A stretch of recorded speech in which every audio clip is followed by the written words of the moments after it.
Well, we always love when we get to have guests in studio with us, and today we have Luke from Podengine chatting to us about Podengine. Luke, great to have you here. Hey, awesome to be here. I'm glad it worked out.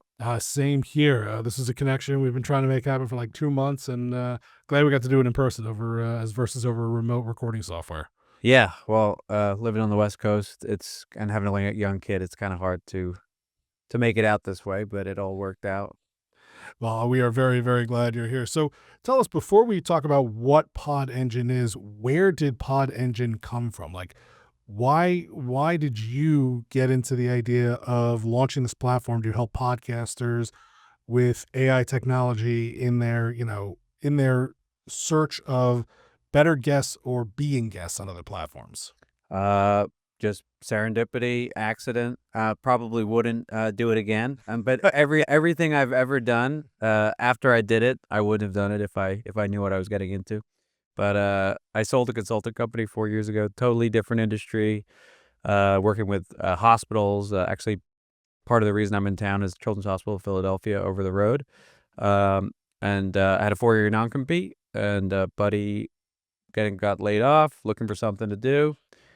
AI just started, and we thought, it'd be really cool if you could do custom training. So you want to learn about something, you ask the AI, it gives you some training. So we started working on that, realized the AI was pretty bad, pretty boring. And I learned a lot from podcasts. I probably learned 70-80% from YouTube podcasts, just listening, that type of content. So we started transcribing some of our favorite podcasts, analyzing with AI and saying, hey, this is some really great training material that you can use. And we got horrible feedback on the AI training stuff, and we got really good feedback on the podcast stuff.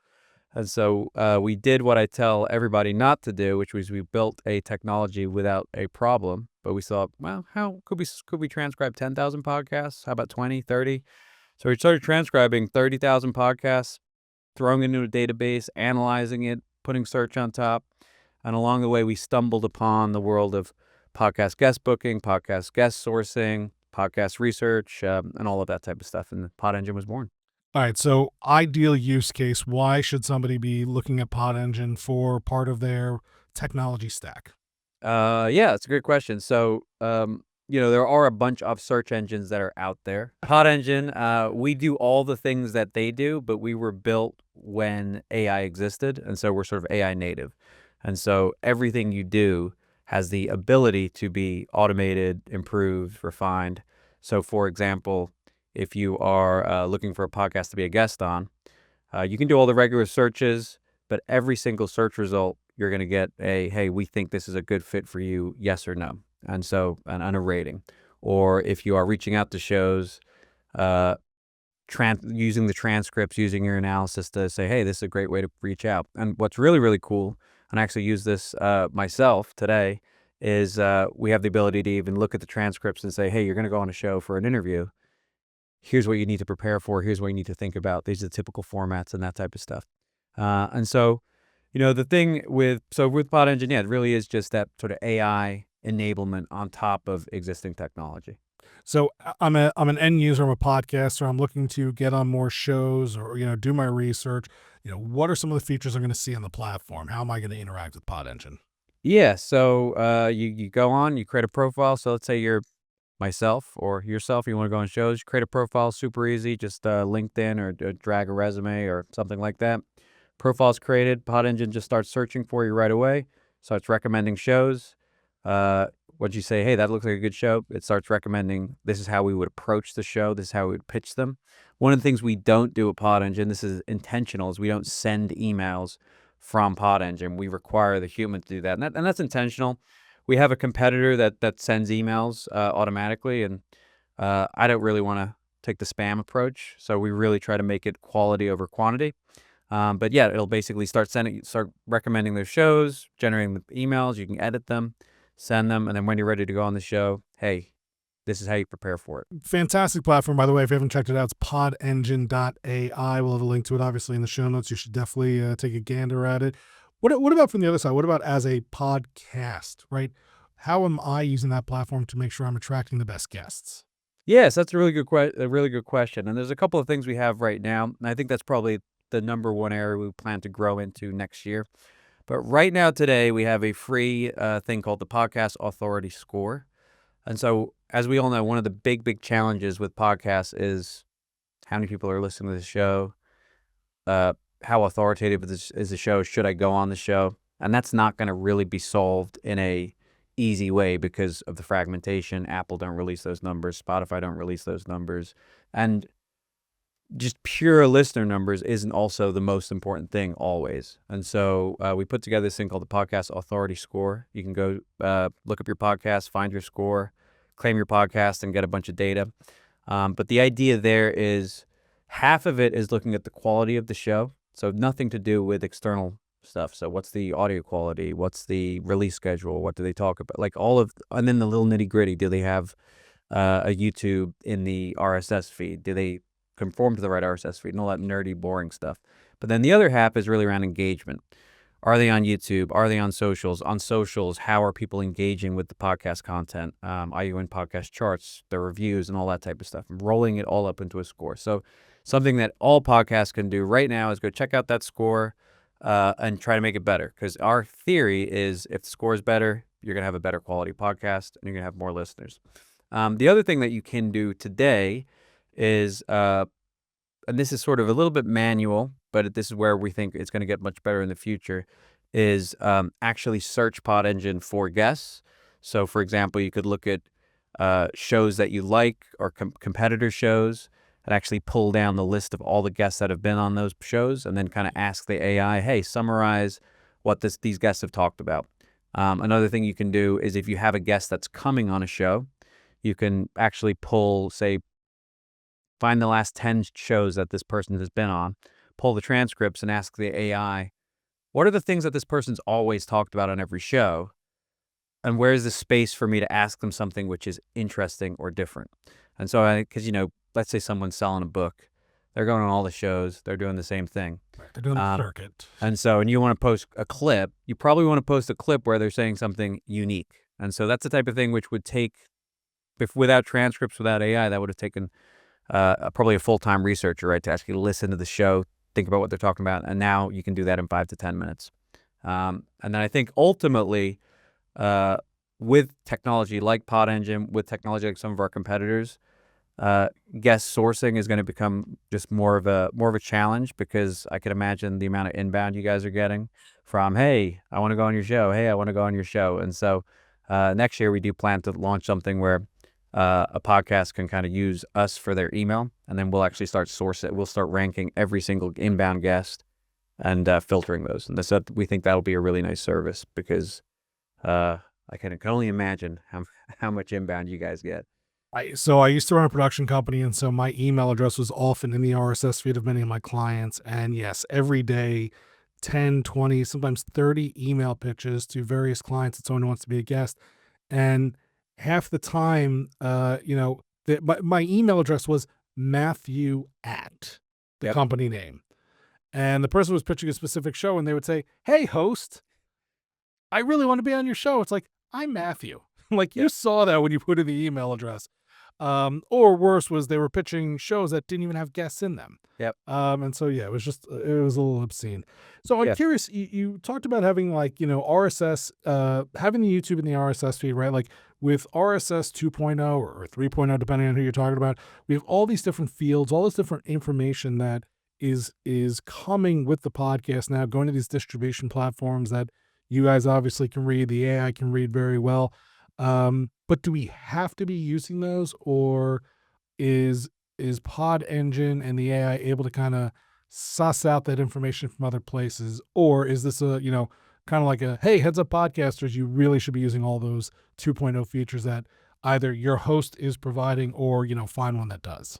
Yeah, I think, that's a good question. I think at a high level, what you want to think about is you want to make it as easy as possible for people, AI, technology, to be able to link your show to the platforms that you care about. And so most people care about YouTube and Spotify. And so there are RSS2, RSS3 type of things where you can kind of start to put that information in, but not all platforms read that. So you should probably put it in there, but you should also just dump it in your podcast description. Hey, how can I find the show?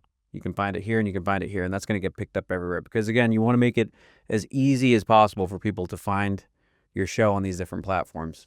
What about including a transcript with your show? Right now, you can sort of include that as part of the RSS feed. Is that helpful, or are you guys kind of generating your own transcripts anyway? We generate all our own transcripts, but we also do use the Podcast 2 transcript. I certainly think it's useful, um, but probably, probably not as useful as just really make it so, for example, every episode, if you can, like have a link to the YouTube on it. And again, it's tricky there because if you post on YouTube first, how do you do it? And there's like a little bit of challenges there.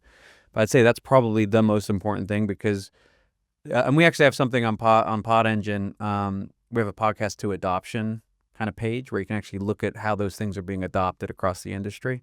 And they're still not being adopted as widely as I would hope. And because of that, not all platforms like Podengine or like other platforms are actually reading those things. And so, Yeah, I have to imagine a lot of folks look at all that extra fields when they're filling in and they go, oh my God, I just spent so much time on the title and the description. Now you got me to do the chapters and the host and the yep. guest and the this and the that. Like, yeah, I can imagine it's a little exhausting for podcasters right now, constantly adding new stuff on there. I'm curious, we were talking before we actually hit record on the microphone about not just the tools that podcasters are using from the AI space, but now the emergence of shows that are basically all AI, voiced by AI, written by AI, produced by AI, like the whole thing. There was that article a couple of weeks ago in Pod News, guys spending $1 to put out podcast episodes. It makes me wonder, how does Podengine, or how does the AI differentiate between high quality and low quality content? People who are putting out content that is highly researched, highly factual, and folks who are just, tossing stuff out there into the world and hoping it sticks with no regard for fact checking, or honestly even having facts. Like they are getting off, or they are creating engagement with complete and utter BS. Like, how do you work your way through the mess of information that we have out there in this space? Yeah, I mean, this is where this is only going to get harder. And this is an interesting conversation I've been having with my co-founder about, I mean, fundamentally, just what do we even do with AI generated podcasts? That's just a question that we're struggling with internally. So, there's going to be more and more of them. And so do we just not, do we filter them out? Do we have them? How do you filter them out too? And so, yeah, so let's say perfect world, it's AI generated. And some of them it will say, some of them it will say, generated AI. So we have some filters where we can kind of detect that at the basic level. We made the decision to filter them out unless they cross some sort of threshold in terms of like they're in a chart or they have a number of reviews or something like that. And again, reviews can be gained, things like that. But that's sort of where we landed at to start with. And that's really to do with just, like if we're importing 10,000 new podcasts every single day and they're extremely low quality, we did that. But then I think it's going to get harder and harder to differentiate. And some of these AI podcasts are probably going to end up being pretty popular. And so to your question, I think there's sort of what you can do there's some interesting things you can do on the audio side. So you can actually analyze the audio for quality. So, does it sound like an AI voice? Does it sound interesting, charismatic, that type of thing? But then once you get into the actual content, there's no difference. There is a difference in terms of volume, but there's actually no difference between human-generated podcasts and AI-generated podcasts, because a lot of human-generated podcasts also have misinformation or disinformation. And so we have not tackled that at Podengine yet. We have we look at political bias, we look at topics, keywords, like what are they talking about? But in terms of actual fact checking, it's a pretty hard problem. And I don't really know what the solution for that is in the short term, especially with a small team. I could tell you how we could solve it with a large team, but with a small team, I think it's really tricky. Yeah, I mean, there's a lot of questions that have to be asked in order to figure out, like you said, what is misinformation, what is genuine information, what is disinformation, and how do you make that decision without, any bias, let alone your own bias, right? It's easy for us to say, I'm not biased, I'm just going with this, but that in and of itself, is its own bias. Turning back to, customers of Podengine, like who is your typical user today and who are you looking to bring on, Yeah. as main users of the platform? So our the user base that we've sort of built Podengine on over the past year, so we've been kind of commercializing it for about a year, is folks that are professional podcast guest bookers or podcast research. They do research for podcast networks or that type of thing. Those are the folks that the bread and butter. So they're in it every day, multiple times a week, researching podcasts, looking for guests, looking for podcasts for their clients to guest on. And what we have learned is it's been great for learning about the industry as someone who's actually new to podcasting. So other than listening to podcasts, I have not done anything in podcasting until about 2 years ago. But there's not a lot of those folks. They're very hard to please, and there's not a lot of money, and there's also not a lot of money in podcasting. And so what we are working on is we're sort of pivoting / moving, expanding to servicing more folks who are interested in starting a podcast, interested in being a guest on a podcast. Maybe they have a small podcast and they want to find really high quality guests for their podcast, but they're not doing this full time. And so we're expanding Podengine to cater to that use case. So that will basically mean bringing the cost down a little bit, making it so people can sign up without talking to us, and all of those AI pieces, which right now are sort of disjointed, bringing them all together so people can kind of have a more of a 1 or 2 click experience versus having to be in there every day.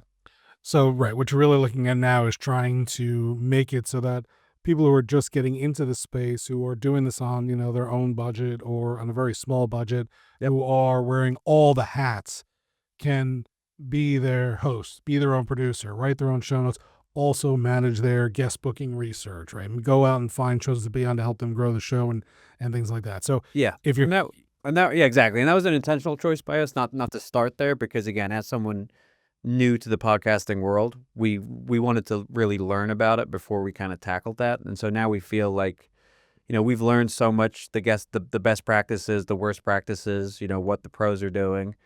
We've also, the AI's come a long way, and we've come a long way, and so it's just significantly better, and we feel like we can deliver a really, really good product that isn't built around spam. Because I think a lot of one of my gripes with a lot of AI products is you can generate things so easily that you can kind of, and I don't know if have you heard the term work slop? I've heard, yeah, like AI slop or, Yeah, so work slop is it's basically like, a lot of people at work are looking more productive than ever because they're able to produce reports and things that look really respond to good. emails on Yeah, that. but then when you actually read it or you actually listen to it, it's pretty bad. And so what we didn't want to do is we didn't want to launch a product that looked like, hey, you can get on hundreds of podcasts, but the podcasts you're getting on are extremely low quality, or it's built around spamming. Or, hey, you can do this research, but when you really look at it, there's hallucinations and, misinformation, wrong information in there. And so we're finally at the point where we feel good by the end of the year being able to launch that product. Awesome. So what have been the results for folks who have been using this fairly regularly? Like, what have they said about their productivity, about their ability to find guests or be guests on show? What does that looked like after they've used Podengine? Yeah, so most of our guest booking agency clients, they basically and again, this is where sort of with my societal hat on, this is not a good thing, but with my business owner hat on, this is a good thing. They didn't need to hire additional resource to continue to grow their guest booking, so they were able to bring on more clients and with less headcount, and so that's kind of the number one thing that people have liked from an efficiency standpoint. But what we're seeing more and more now is, because it is so easy with these AI tools to start a guest booking agency or to do it yourself, these guest booking agencies are getting more and more pressure. And so they have to move up the value chain and deliver more value. And so what they're also finding with Podengine is they're able to do things like, for example, right before the person's going to go on a show, hey, we transcribed the last 10 episodes. We've analyzed it. We've looked it against your profile, and here's a 1-page, like, what you need to do to go on this show. Or once you've been on the show, the guest booking agencies can say, hey, we've already clipped it. We've given you some lead behinds, because not all shows do that. And if you're a guest booking, a client, you're probably not going to do it yourself. And so if guest booking agencies can offer those value add services, they're able to, and especially at no additional cost, they're able to really differentiate themselves versus the either really low cost, low quality guest booking agencies or the low cost product AI products that are available. So you were not a podcaster natively. You're not a guest booking service natively. You were, playing with AI, playing with this training stuff, feeding a podcast, and you have that epiphany. Oh, we can do something with this. I'm wondering from that point to now, what has been the biggest surprise? Like, what was something that you were like, oh, we can do that, or oh, I didn't think anybody would use it for this. That's kind of happened in the time that you've been working on this platform. Biggest surprise, I would say.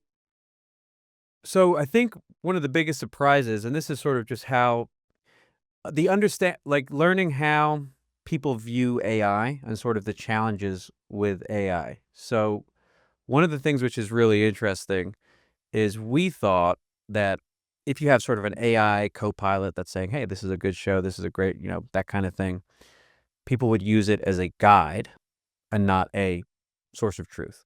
But I think the reality is everybody's got so used to computers are always right because, if it's a calculator, if it's a bit of software before AI, it either is right or it's wrong from a bug perspective. And so, but what we found out was folks were basically, a lot of people who were using it were kind of turning their brain off and just outsourcing the thinking to the AI, and it was right 99 out of 100 times. But the 1 in 100 times that it was wrong, it was embarrassing, and they lost all confidence in it. So one of the things I think we've learned is people have a lot of patience for other humans. If a human makes a mistake, they're like, oh, you made a mistake. We're all human. We're all human. It's okay. And you also understand that when a human makes a mistake, you can talk to them. Hey, you made this mistake. This is how you fix it. When an AI makes a mistake, it can sometimes be very illogical why it made that mistake. And people lose a lot of confidence in the system. And so that is actually probably the biggest sort of surprise in terms of, I was thinking people would be like, hey, this AI stuff is really great. We know it's not perfect, but it saves us a ton of time. But people are more, this AI stuff's really great, but we're concerned that if it makes a mistake, the whole thing is not that valuable. And so the way we got around that is we really had to think carefully about how we position the AI in the interface to be more of a, hey, this is a guide, and it isn't doing the thinking for you, making people actually click a button rather than just it does it automatically.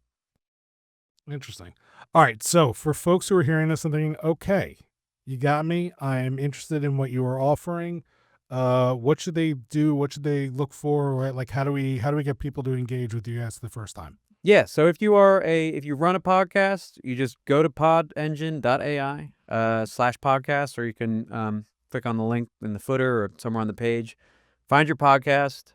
You can see your authority score and you can claim your podcast. It's totally free to do. You click claim podcast, you create an account, you can log in with Google. You have to drop something in your RSS and you claim your podcast. What that gets you today is it gets you a full podcast authority score report. And that includes a lot of the recommendations that we have. It allows you to update some of your details with us. So like, for example, if we have the wrong YouTube or the wrong Spotify or things like that, and then we give you free transcripts for all your shows.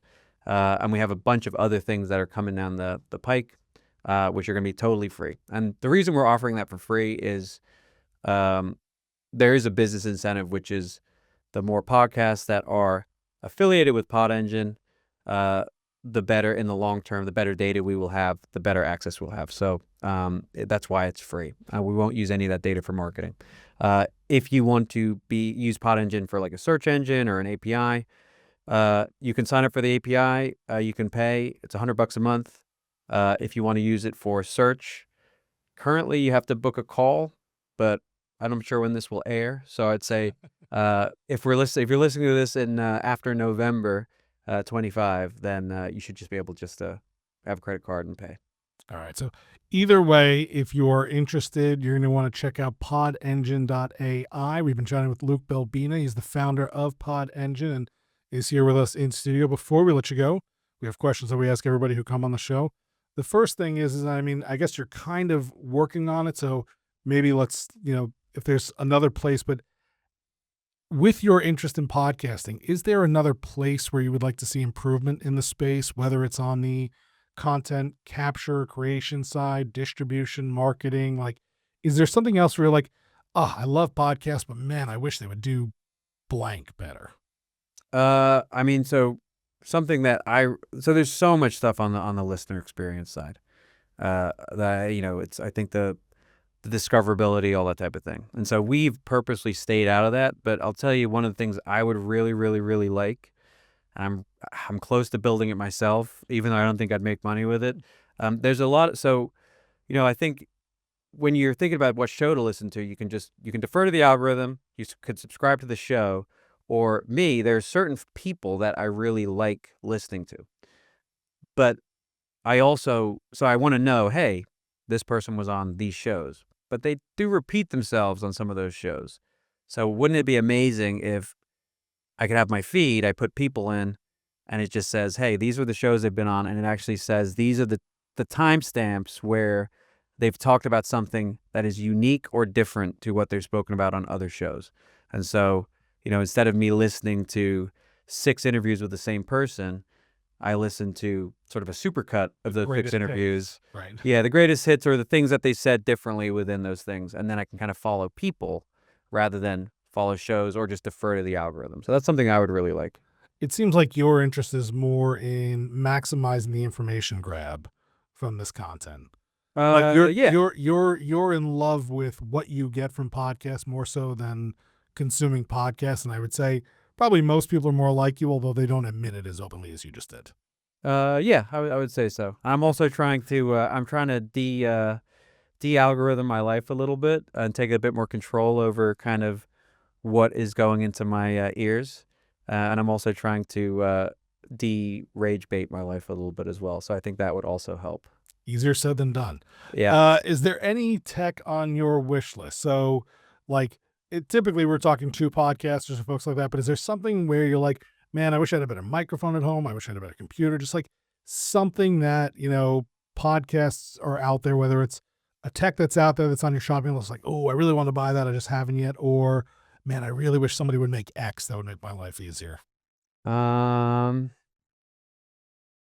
mean, for me personally, it's a huge, I have a really nice mirrorless camera, and it's such a hassle to like, just turn it on. Yeah. Like it's heavy. So then, just figuring out like, how the heck can I use this as a webcam?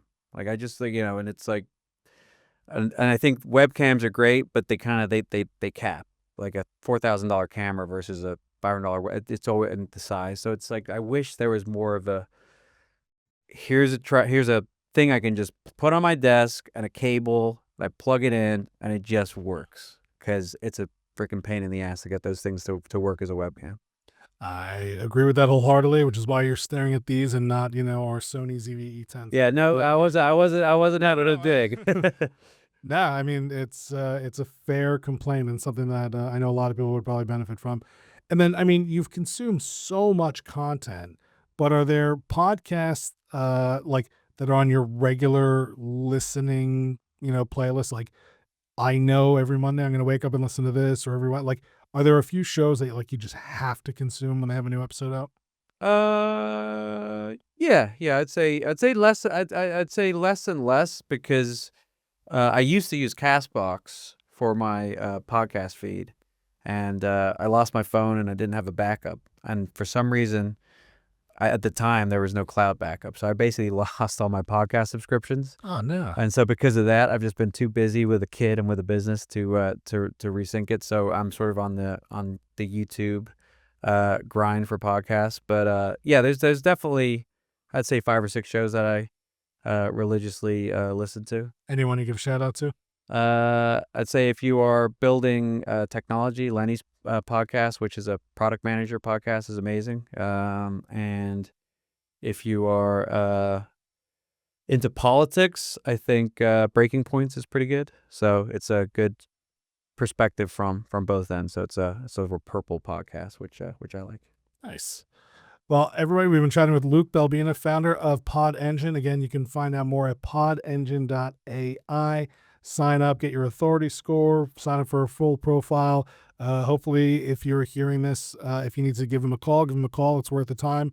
Hopefully, though, you can just sign up on your own and check it out and, get better information from the podcasting world. Luke, it's been a pleasure having you in studio. Thanks for being here. Awesome. I'm glad we finally got to do it.